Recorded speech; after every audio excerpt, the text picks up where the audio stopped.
Bonjour à tous, je vous retrouve aujourd'hui pour vous parler de santé. La santé pour moi c'est très important, c'est essentiel, c'est primordial et c'est vital puisque c'est ce qui va venir conditionner nos capacités physiques, chimiques, mentales, émotionnelles, intellectuelles et sociales. C'est ce qui va venir aussi conditionner les capacités d'adaptation de notre corps, de notre système nerveux au stress et à l'environnement. Aujourd'hui, plus particulièrement, la santé est d'autant plus importante puisque le pays tout entier, une grande majorité du monde, est en confinement pour préserver et protéger la santé des personnes et de la population.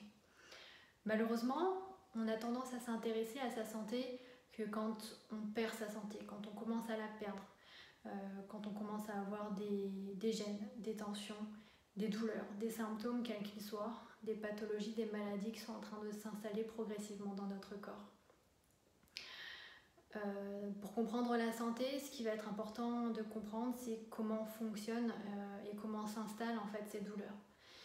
La douleur, même si on a tendance à la diaboliser, c'est quelque chose, elle a pour but, elle a pour rôle de nous alerter et de nous protéger. Si par exemple je pose ma main sur une plaque chauffante, très chaude encore, si tout fonctionne bien, normalement je vais ressentir la douleur et je ne vais pas avoir besoin de réfléchir pour retirer ma main par réflexe. Pourquoi ? Tout simplement pour la protéger, pour éviter que j'ai des brûlures et éviter de me blesser. Si on prend l'exemple de la fièvre, qui est un symptôme qui apparaît normalement que lorsqu'il y a des agents pathogènes qui sont en train de nous agresser et essayer de nous envahir, c'est ni plus ni moins que le corps qui élève sa température pour venir dénaturer les protéines. Dénaturer les protéines, ça veut dire tuer et empêcher la propagation des agents pathogènes, des virus, des bactéries, des parasites, etc.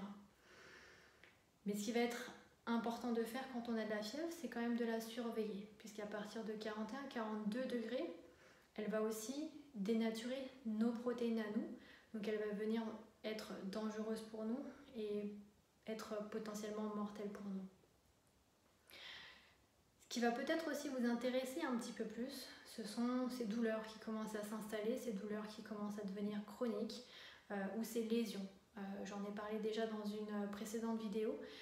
Ça peut être en fait ces douleurs de genoux, d'articulation, de tendinite, ces lombalgies, ces cervicalgies, ces maux de tête, ces troubles digestifs, ces troubles respiratoires, ces troubles du sommeil, burn-out, dépression, ces lésions qui peuvent apparaître comme une hernie discale ou une crise cardiaque quand on a une lésion au niveau des organes. Donc ces choses-là, chroniques, qui s'installent, ou ces lésions qui vont apparaître, elles surviennent après l'accumulation des différents stress chroniques qu'on va accumuler dans le temps et qui vont pousser notre corps à s'adapter, à créer des subluxations et qui vont empêcher notre corps, notre système nerveux de communiquer correctement avec tout ce qui se passe à l'intérieur de notre corps, mais aussi avec l'extérieur. Donc pour le coup, ça va empêcher notre système nerveux d'être assez précis sur ce qui se passe et d'avoir une réponse précise et adaptée par rapport à la situation, le stress ou à notre environnement. Donc ces douleurs-là qui sont en train d'apparaître, de se mettre en place, ces douleurs chroniques, ces lésions, elles sont là pour nous indiquer qu'il y a des choses qui sont dangereuses pour nous, qu'on est peut-être encore en train de faire ou de continuer à faire, qu'on n'a pas forcément à identifier et qu'on doit identifier pour les changer. Et elles sont là aussi pour nous prévenir que le corps, notre corps, a de plus en plus de mal, de difficultés à faire face au stress et à notre environnement et de réagir de la meilleure des manières. Donc aujourd'hui, il est assez facile de comprendre que quand on a des douleurs, quand on a mal, quand on a des gènes, quand on a des tensions, quand on a des symptômes, quand on a des maladies, eh bien on n'est pas en bonne santé.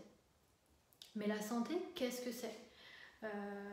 La santé optimale, plus précisément, c'est quand on a effectivement, quand il y a une absence de douleur, de symptômes, de pathologie ou de maladie, mais c'est aussi, ça va au-delà de ça, c'est plutôt un corps qui va fonctionner de manière optimale, où on va être bien dans sa tête, dans son corps, mentalement, avec les gens aussi, socialement.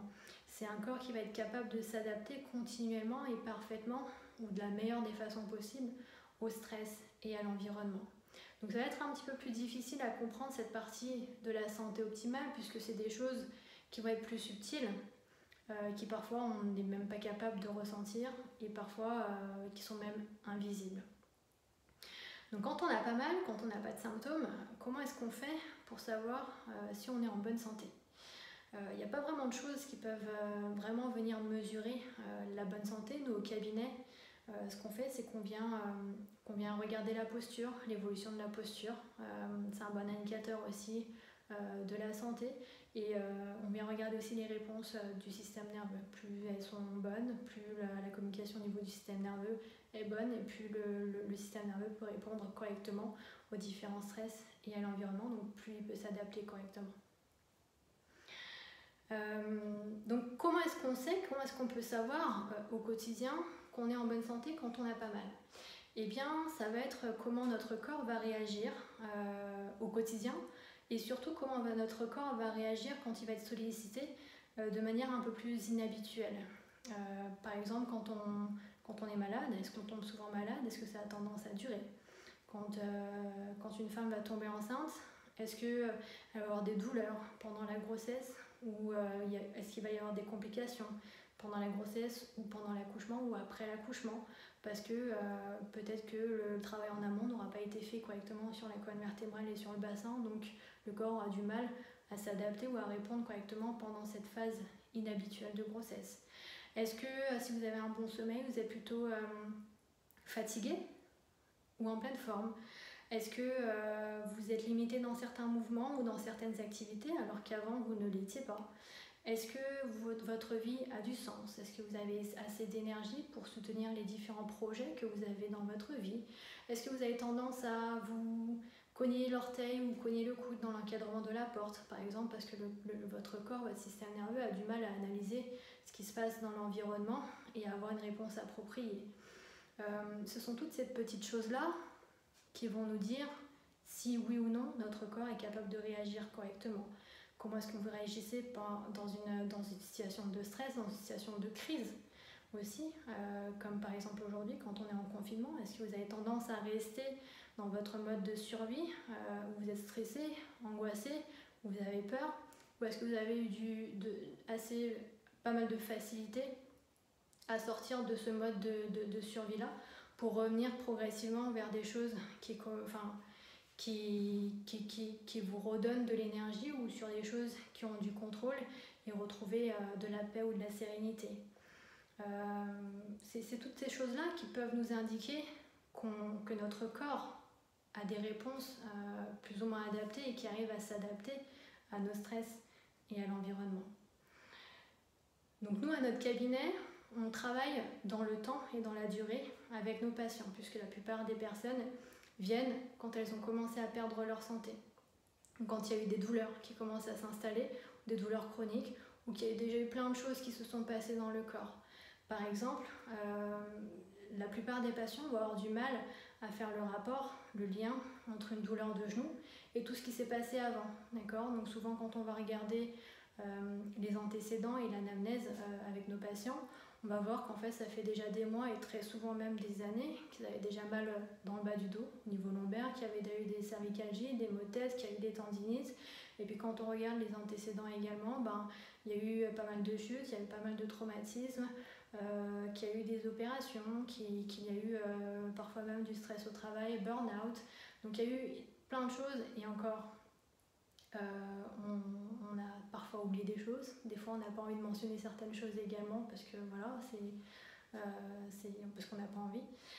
Donc toutes ces choses-là ont un impact sur notre corps et ont poussé notre corps à s'adapter d'une certaine manière. Donc quand on vient déjà avec ces douleurs-là, on sait qu'il faut s'attaquer aussi un petit peu à tout ça. Donc c'est pour ça qu'on a une phase de récupération et une phase de stabilisation pour s'occuper entre guillemets de la partie visible, des douleurs, des symptômes, pour aider le corps à récupérer et pour aider le corps à avoir plus de flexibilité, plus de souplesse, plus de capacité d'adaptation au stress et à l'environnement, pour que le corps commence un petit peu plus à fonctionner, à mieux fonctionner, pour qu'il ait le temps de réparer aussi les choses, pour qu'il ait plus besoin aussi d'exprimer les symptômes.